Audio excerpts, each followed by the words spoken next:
ce n'est pas juste une histoire, c'est une vraie révélation qui a changé la vie de millions de gens partout dans le monde. Aujourd'hui, je vais vous emmener plus loin dans chaque leçon, comme si je vous parlais directement de mes souvenirs d'enfance à Hawaï, de mes galères, de mes succès, et des secrets que j'ai appris de mes deux pères. Mon père biologique, que j'appelle mon père pauvre, était un type super intelligent, avec un doctorat, un boulot de haut fonctionnaire, mais il galérait tout le temps avec l'argent, endetté jusqu'au cou malgré tout son savoir académique. À l'inverse, mon père riche, le père de mon meilleur pote Mike, n'avait même pas fini le lycée, mais il a monté une fortune en tant qu'entrepreneur, et il est devenu l'un des mecs les plus riches d'Hawaï. La grande différence ? Une façon de penser complètement différente sur l'argent, le boulot et la liberté. Ces leçons, elles viennent pas de la théorie, elles sortent tout droit de la vraie vie, de mes bêtises de gamin à mes investissements d'adulte. Si vous êtes prêt à remettre en question ce que vous croyez sur la richesse et à plonger dans des histoires réelles qui ont bouleversé ma vie, restez avec moi. Cette vidéo va être un peu longue, mais elle vaut vraiment chaque minute pour votre futur financier. Et si ça vous parle déjà, abonnez-vous à la chaîne tout de suite, activez la cloche pour ne rien louper, likez la vidéo et partagez-la avec quelqu'un qui est coincé dans cette foutue course du rat. Allez, on attaque avec la première leçon, en rentrant dans les détails. La toute première leçon que mon père riche m'a filée, c'était quand j'avais 9 ans. Avec mon pote Mike, on voulait devenir riche super vite. On a eu cette idée débile de ramasser des tubes de dentifrice vides, de fondre le plomb dedans pour faire des fausses pièces de monnaie. Bien sûr, c'était illégal et complètement idiot, mais ça montre à quel point on crevait d'envie d'avoir de l'argent à cet âge-là. Mon père pauvre m'a dit, bosse dur à l'école, trouve un bon job stable avec un salaire sûr.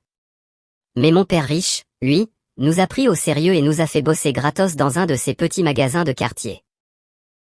On balayait, on rangeait les étagères, sans un sou en retour. On était furax. C'est de l'exploitation, j'ai hurlé. C'est là qu'il nous a fait asseoir et qu'il nous a balancé la vérité en face, les pauvres et la classe moyenne bossent pour l'argent. Les riches font bosser l'argent pour eux. Il nous a expliqué comment la peur et le désir nous contrôlent. La peur de manquer de fric nous pousse à accepter n'importe quel taf, et le désir de trucs luxueux nous fait claquer tout ce qu'on gagne. C'est ça, la race, tu touches ton salaire, tu paies tes factures, tu empruntes pour des vacances ou une nouvelle bagnole, et tu recommences, esclave de ton bulletin de paie. Réfléchissez-y, la plupart des gens disent l'argent m'intéresse pas, mais ils passent 8 heures par jour à trimer pour lui. Mon père riche m'a appris que l'intelligence financière, ça résout les problèmes et ça produit du fric. Sans ça, même avec un bon salaire, l'argent file en impôts, dettes et dépenses impulsives. Par exemple, quand j'ai enfin eu mon premier salaire et de 10 ans après des semaines de boulot gratuit, j'ai pigé la leçon, faut pas chasser l'argent, mais le faire venir à toi via des actifs. Aujourd'hui, appliquez ça pour de vrai, regardez votre vie. Vous êtes dans la rarasse ? Commencez par vous payer en premier et mettez 10% de vos revenus de côté pour investir avant de payer les factures. Cherchez des actifs simples, une action qui verse des dividendes, ou un petit side hustle qui génère des revenus passifs. Souvenez-vous de ma phrase, les riches bossent pas pour l'argent, c'est l'argent qui bosse pour eux. Si cette histoire vous motive à sortir du piège, likez la vidéo, activez la cloche et partagez-la. On continue avec plus de détails sur l'intelligence financière. Mon père pauvre avait tout pour cartonner, un doctorat, un poste de prof et même de fonctionnaire d'État.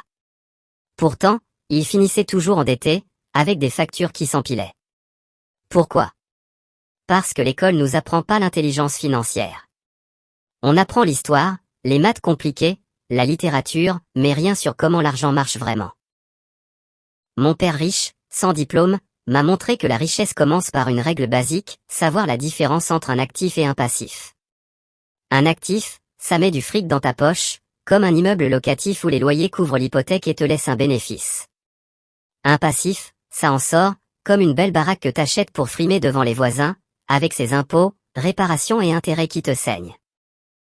Mon père pauvre voyait sa maison comme son plus gros actif, mais c'était un vrai gouffre. Mon père riche, lui, achetait des propriétés payées par les locataires, qui généraient du cash flow positif. Regardez les patterns de cash flow, pour les pauvres, l'argent rentre et sort direct en dépenses. Pour la classe moyenne, il rentre, sort en partie pour des dettes utiles comme une voiture ou une maison, mais il reste coincé. Pour les riches, l'argent rentre de plein de sources actifs, investissements et reste pour en créer plus. J'ai appris que les impôts, c'est la plus grosse dépense de la vie, et sans éducation financière, même les gens instruits finissent fauchés. Par exemple, un médecin ou un avocat gagne un max, mais sans savoir gérer les chiffres, ils claquent tout en luxe qui ont l'air d'actifs. La leçon profonde, l'intelligence résout les problèmes. Plus de fric sans intelligence, ça empire juste les choses. Commencez à éduquer votre cerveau, lisez des bilans comptables, comprenez les flux d'argent. Demandez-vous, comment je peux transformer mes dépenses en actifs? Si vous voulez aller plus loin, abonnez-vous maintenant et activez la cloche. Likez si cette différence actif-passif vous ouvre les yeux, et on passe à la leçon sur vos propres affaires. Trop de gens passent leur vie à enrichir les autres. Leur boss, la banque, le gouvernement. Mon père riche me répétait sans arrêt, occupe-toi de tes propres affaires. Ça veut pas dire larguer ton job, garde-le pour payer les factures, mais construis en parallèle ta colonne d'actifs. Par exemple, au lieu d'acheter une nouvelle montre ou une télé qui perd de la valeur, investis dans des actifs réels, des actions, des obligations, de l'immobilier qui génère des revenus, ou même des brevets si t'as des idées créatives. J'ai commencé petit. Avec Mike, on a lancé notre premier business en vendant des bandes dessinées, et on a appris que le vrai business, c'est autour des actifs, pas du salaire. Les gens qui galèrent financièrement bossent dur pour quelqu'un d'autre, en oubliant de bâtir le leur. Réduisez vos dépenses, minimisez les dettes, et focalisez sur des actifs qui demandent pas ta présence tout le temps, comme un business géré par d'autres. Aujourd'hui, listez vos actifs contre vos passifs. Écrivez 3 idées pour votre propre business, un blog monétisé, des investissements en bourse, ou une location Airbnb. Si cette vibe entrepreneuriale vous booste, partagez cette vidéo avec un pote coincé dans son emploi, et abonnez-vous pour la suite. Les impôts ont une histoire dingue, au départ, fait pour taxer les riches pendant les guerres, mais les riches ont vite trouvé des failles légales pour s'en protéger. Mon père pauvre, en tant que salarié, payait le max. Il gagnait, se faisait taxer, puis dépensait ce qui restait. Mon père riche utilisait des corporations pour inverser, gagner, dépenser, en investissement déductible, et payer les taxes sur le reste. C'est légal et super puissant. Les corporations protègent tes actifs perso et offrent des avantages fiscaux. Par exemple, une entreprise peut déduire des repas d'affaires, des voyages, même des assurances, des trucs que les salariés paient après taxe. Mon QI financier inclut la compta, l'investissement, les marchés et la loi. Commencez par créer une petite structure comme une SARL pour vos side hustles. Étudiez les codes fiscaux, embauchez des experts si besoin.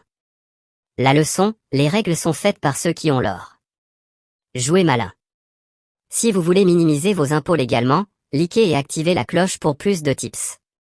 L'argent est pas rare, c'est ton esprit qui le crée. Au lieu de dire je peux pas me le permettre, demande comment je peux me le permettre. Ça ouvre des portes. Mon père riche m'a appris à voir des opportunités partout, surtout en crise.